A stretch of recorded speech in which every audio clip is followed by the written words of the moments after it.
Hey VC, what's up? It's me, yours truly. I am back to post a quick video here. It's just time for the next video in the Ask Mr. Hall of Fame series, where you guys ask me any questions you want about anything within music, outside of music, whatever. I don't care what the subject matter is. Just love having the opportunity to interact with you guys on different levels and getting to know you better and just chat with you. As always, I want to stress, please do not leave any questions on this video. Feel free to leave comments, but not questions. Go to the video link down below. Leave all your questions on that video. That way I have them contained to one video. As I go through and answer them, I click the thumbs up and the heart so I know that I've addressed that question. And then I know which ones I still need to address. And people can continue to go back over there and leave video or leave questions that I can answer in the future. So let's kind of jump right into it. Again, I'll try to keep it around 15 to 17 minutes, somewhere in that ballpark. I'm just going to go straight down the list to the question I have not answered yet. And the first one I come to is Wacky Anteater. It says, hey Brandon, do you ever have those days where you're just completely not in the mood to listen to music? I get these about once every month or so, and I'll go a day or two without even touching a record. Is that something you can relate to? Completely and totally, without question. Matter of fact, I mean, there's sometimes I go a week. I've gone a week and a half, almost 2 weeks, without putting on a record, without going into my music room or anything. And I feel that's a very healthy thing, actually. You know, I think sometimes, like, you know, we're such music fanatics, and you know, our love for music is so insane. We can start to kind of tell ourselves that, like, kind of like we're no longer human, kind of thing. And so if we're not listening to music or not buying records or not spinning records, it's like something is wrong, because I'm the music fanatic, I'm the music lover, I love music that much. But just being a human being, even the things that you love the most, it's sometimes just like, I just need a freaking break. I need to get away from this, you know, just kind of rebalance, refresh, or whatever the case may be. And over the years of my collecting and being so into music, I really just have learned to trust my gut on that stuff. So when I feel like, you know, it actually feels halfway like a chore to want to go grab this album, and I'm putting the album down. I'll see whenever I'm ready to listen to music again, you know, music room, and I'll stay away for a week if that's what I feel in my stomach, you know. Maybe I'll even go buy some records at that point in time where, yeah, I still want to pick up stuff, but I don't want to listen to anything. Or I want to listen to stuff. I do not want to go to a record store and look and dig through a bin, so I'm not going to do that for the next week or 2 weeks or whatever else. I just want to sit here and listen. Or I want nothing to do with either, but whatever it is, I just go with my gut, and I feel like that keeps me in a much more healthy place of kind of enjoying my music and my collection.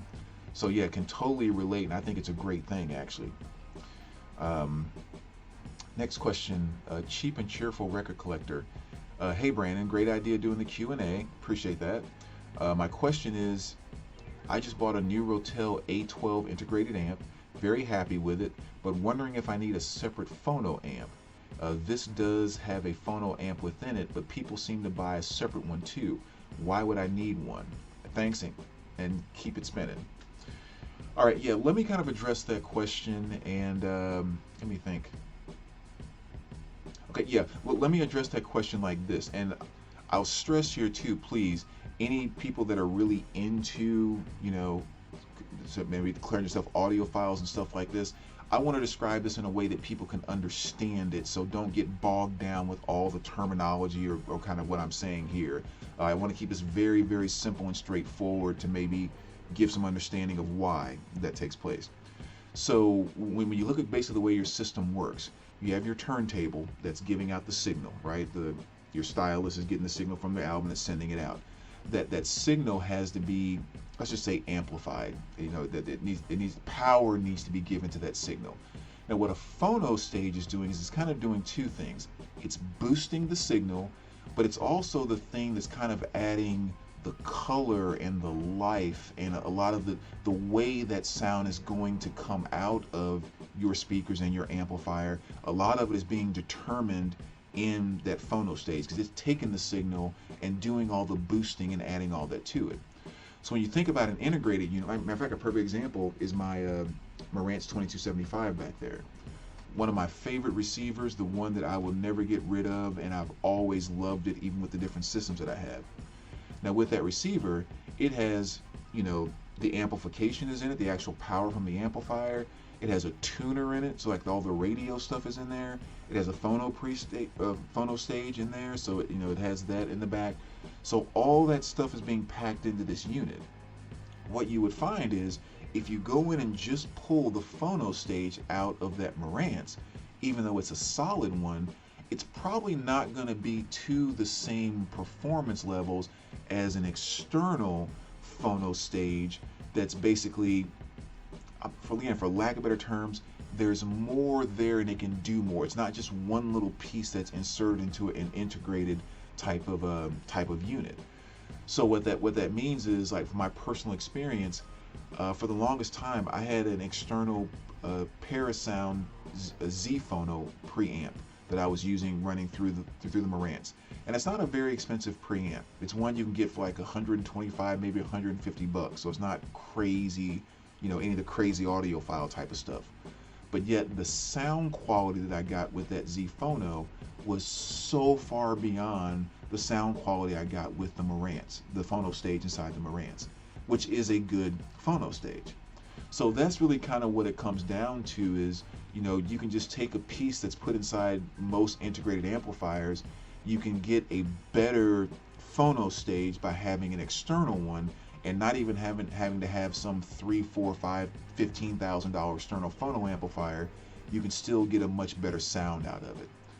So what I would actually recommend is, you know, if you're happy with the way it is right now, you know, just rock the thing and enjoy it. And as you maybe get a chance to chat to other people about what might be a good intro phono stage that you really liked, maybe you get a consensus on one that you want to try, and spend 150 bucks, you know, if you have it, to get it and try it out. You know, worst case scenario, it doesn't sound any better, I'll just sell it back on eBay and get my money back, you know. But I think once you do hear an external as compared to most internal phono stages, you will truly hear a difference in the performance. And again, this is talking about with some of the introductory level style phono stages. Now I'm not talking about like the, you know, the little pile one that you can get that costs like $25 or whatever. I mean, so don't, nothing like that. I mean, but yeah, a lot of stuff like the well, I'll make that can be another video if we want to kind of get into specifics, but that's kind of why. And in most cases, if you invest in a decent introductory level type phono stage, you know, one of the Cambridge Audios or the Parasound, stuff like that, very introductory level, you'll spend 150 bucks, 125 bucks on a used one, and you'll be very, very happy with the sound upgrade. Okay, so I hope that kind of answered the question. Moving right along, Osterkin. Hey Brandon, do you ever worry about your collection in terms of fire, theft, etc.? I started thinking about this the other day when I saw Chad's vault. Yeah, he has it at his home. How would you manage it mentally in terms of starting over, and where would you start? Do you insure them? Yeah, number one, yes, I do insure my collection. I have a policy through State Farm that they actually insure. They have a policy for vinyl records. 100% of the stated replacement value. So in other words, I send them my Excel spreadsheet. I did this about a month and a half ago. I updated it. It's like, here's the current value of my records. I want to insure them for this amount. And so if I were to have a fire or a flood, it destroyed everything, you know, they would pay me that amount that I insured them for. So yeah, from a financial standpoint, it's covered. Now, CDs, cassettes, 8-tracks, stuff like that are not covered under the policy. Only vinyl records are covered under this particular policy. All that other stuff has to go under like your homeowners and your renters or something like that. So it's important to make sure that's up to par as well. Now, in terms of mentally how I would handle it, I mean, obviously it would be, you know, a punch in the gut. Like, even if you got the money for certain records that you lost, I mean, still, you lost the record, and we know how we are about that. So it would definitely be kind of very mentally challenging. But I've always kind of thought about, if that were to happen, What I would probably see myself doing is just starting over. Obviously, I would probably start over by taking a good chunk of that money and maybe investing in like a pretty significant system at that point in time, and then just getting really, I mean, I'm already picky as hell, right? But then getting really picky about the things that I decided to bring to my collection. um, you like it, like, am I just going to start going with all, just like half speed remasters, or all Japanese pressings, or all MoFi pressings, that type of thing, where you're not usually going out and buying 6 7 albums at a time, and that type of approach. It's like something in my mind tells me that's kind of the path that I would go. Is just, obviously, collection would be smaller and grow at a smaller pace, but it would be growing at a much more significant, I don't know, you know what I'm saying. So that's kind of my thought process, but it's like, who freaking knows if that happens, kind of where I'm at mentally and how I would go about doing it. And maybe I just take a few months traveling all around the country trying to gather back up as much stuff as I can get my hands on, but who knows. But yeah, I mean, as tight as my collection is right now, I could only see it becoming much tighter if I were in that scenario. That's probably a good way to put it. Let's see, what's next? Next question I haven't answered. Michael Hamilton, I love your CD wall displays. Where did you get them? They are very hard to find. So yeah, the CD wall displays, which he's talking about, these right here.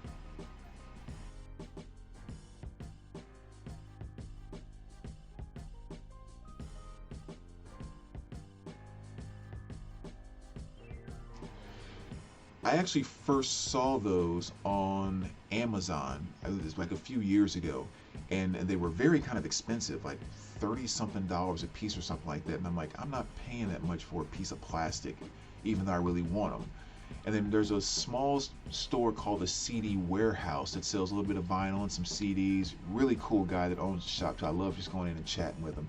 But I went in one day and he just had like 4 or 5 of them just sitting on the floor, and they were like $14.90 or $12.99 each. And I was like, oh my gosh, here they are. And I grabbed them all, and I asked if he could order any more. And he was like, no, I didn't order them. There was some guy that used to have a just warehouse full of stuff, and he had a bunch of those, and he brought some in. And I was like, oh man, I want as many of these as I can get. So if you get in contact with him again, please have him bring some more in and hold them for me, because I want them. And he was only able to get 2 more. But yeah, like I said, the few that I had found on Amazon over the past few years were just so ridiculously priced. I wouldn't even think about buying them, and I guess that company's not even making them anymore. So I really don't know. I know there's some other type of things on Amazon where I saw one where it's like, I think they come in sets of like 4. They hold 4 CDs, but they like snap and lock together where you can buy more and more of them and kind of build a bigger thing. But yeah, I don't know. I cannot even tell you where to go to find any of those right now. And I wish I could, because I would love to have 6 or 8 more of them myself.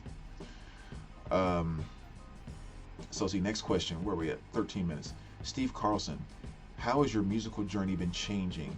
What have you felt yourself drifting into musically? I find myself constantly exploring new musical landscapes.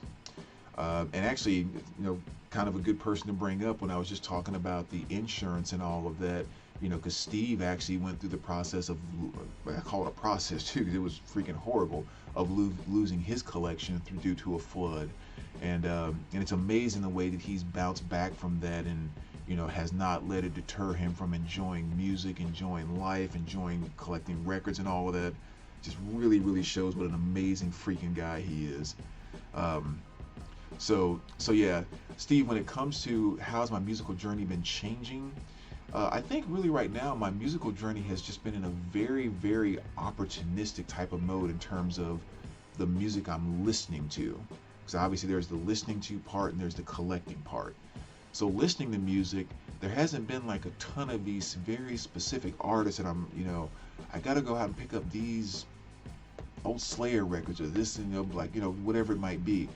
Most of what I've been listening to and experiencing has just come from, I'm just keeping my ears open and I'm just listening to people, you know, Billy at Riverbend Records, hey, you ought to check this out. This new album freaking came out. I just started listening to this group. People coming into the shop, you know, this is my new favorite group. Watching your guys' videos here. I was watching Derek Higgins just this morning, and there was a group called Propaganda that he pulled up and kind of showed. I'd never heard of them before. Really kind of dug it and put them in my want list on Discogs. So that's really kind of where I'm at right now. It's just I'm in a very, very opportunistic mode.